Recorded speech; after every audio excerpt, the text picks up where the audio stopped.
asra yang telah memperjalankan bi'abdihi seorang hambanya yang mulia yang agung, yakni Nabi Muhammad, lailan pada waktu malam, minal masjidil haram, dari masjidil haram di Mekah, ilal masjidil aqsa, ke masjidil aqsa di Palestina,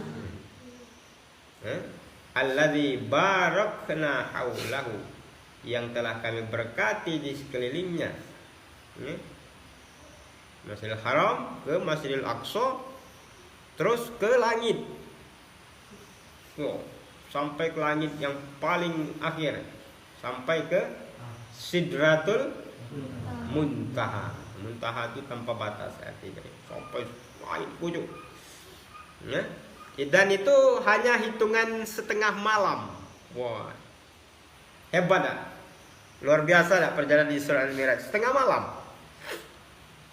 Mungkin diberangkatkan oleh Allah barangkali jam-jam 10, ya, 10. Setelah jam 10 kira-kira jam-jam 2, jam 3 3:30 malam tuh Rasul sudah kembali lagi ke bumi, ya, sudah nyandar di Masjidil Haram, ya. Dan yang lebih menarik lagi, perjalanan Isra dan Mi'raj yang dilakukan oleh Rasulullah itu diperintahkan untuk diceritakan. Nah, itu yang berat, ya. Ya Muhammad, ikhbir, ya, wahai Nabi Muhammad, peristiwa perjalanan Isra wal Mi'raj yang irasional itu, yang tidak masuk akal itu harus diceritakan, ya, dengan masyarakat Quraisy pada waktu itu, ya.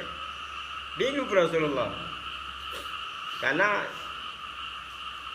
ini perjalanan yang istilahnya itu perjalanan spiritual, ya, perjalanan apa?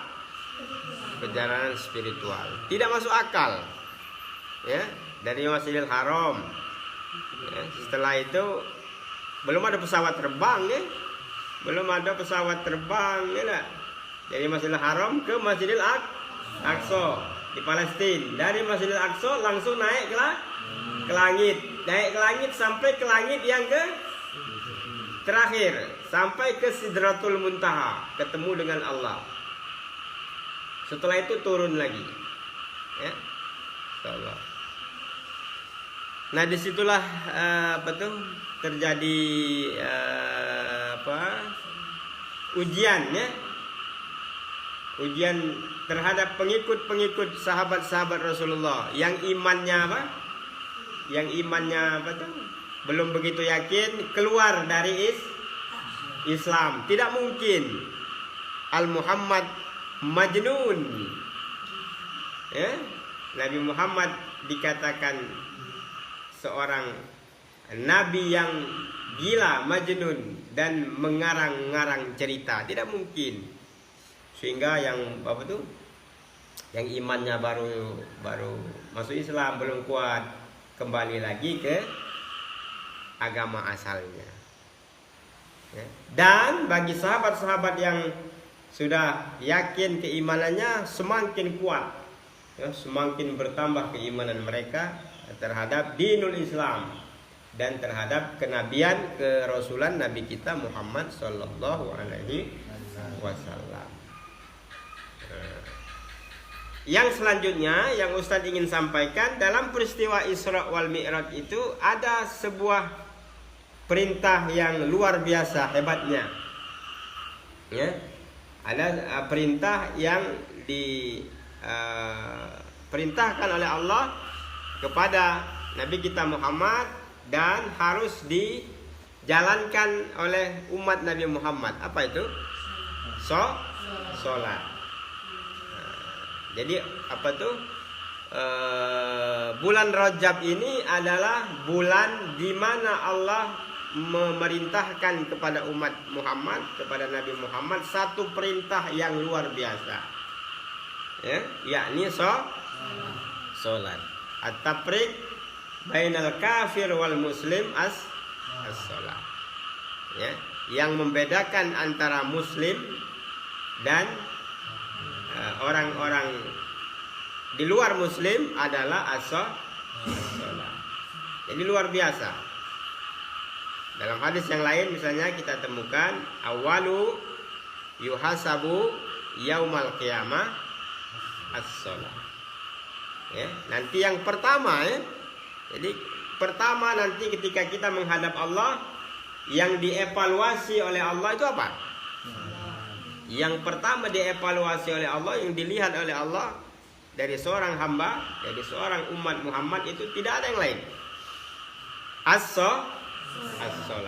Nah, ini, ya, begitu pentingnya solat ini, ya, solatul maktubah, solat 5 waktu.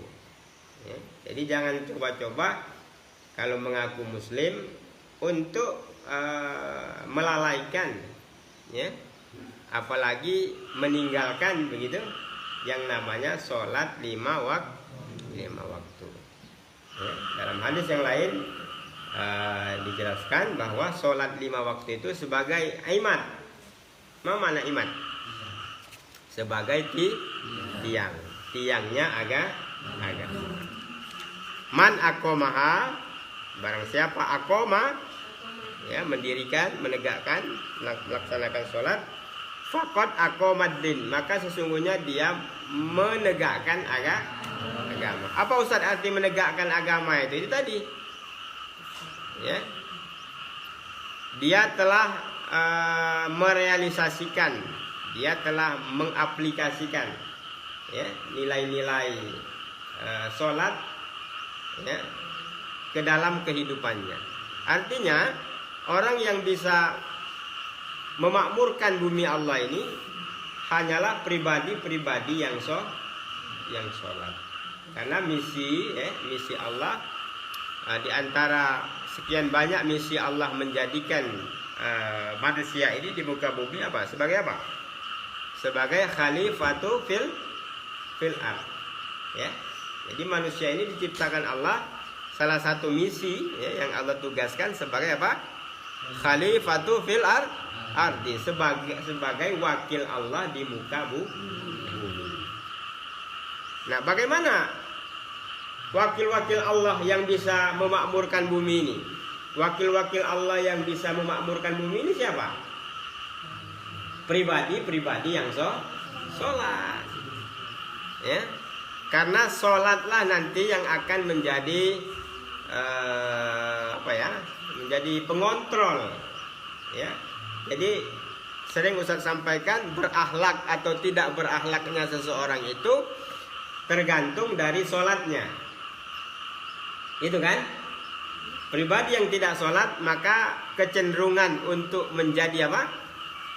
Kal an'am. Apa kal an'am itu? Seperti apa?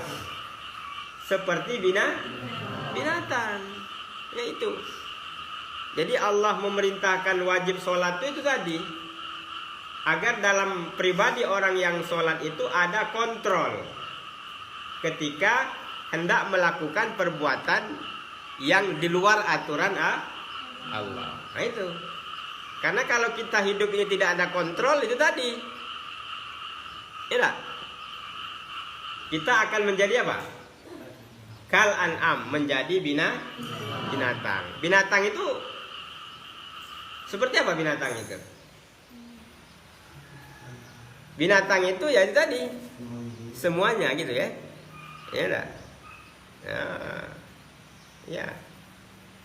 Jadi kecenderungan untuk memakmurkan bumi ini, ya enggak? Karena misi Allah menjadikan manusia di muka bumi diantaranya khalifatun fil ardi, sebagai khalifah. Khalifah apa Ustaz? Sebagai wakil Allah. Enggak? Ada kemakmuran di situ, ada peradaban di situ. Siapa yang bisa bikin peradaban itu? Hanya orang-orang yang beriman. Hanya pribadi-pribadi yang sholat. Kalau tidak pribadi-pribadi yang sholat, maka disitulah muncul korupsi. Apa korupsi itu? Memakan uang rakyat. Terjadinya perilaku korupsi itu diantaranya faktor paling besar apa? Bighairi iman. Ketika dia melakukan korupsi, imannya menjadi hilang. Nah, itu makanya kalau orang sholat yang benar ya, sholat yang benar itulah yang menjadi sistem kontrol. Jadi hidup ini harus ada sistem kontrol. Jadi ketika hawa nafsu kita membisikkan sesuatu yang di luar aturan Allah, maka disitulah iman kita ya yang diwujudkan melalui perilaku sholat itu menjadi sistem kontrol kita.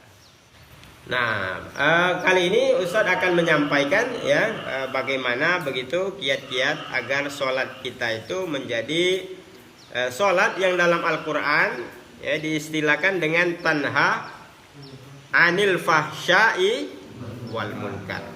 Jadi puncak dari perilaku ya, puncak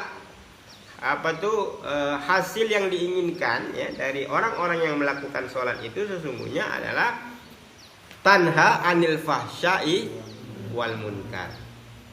Apa tahsya anil fahsya'i wal munkar itu? Mencegah dari perbuatan yang tidak baik.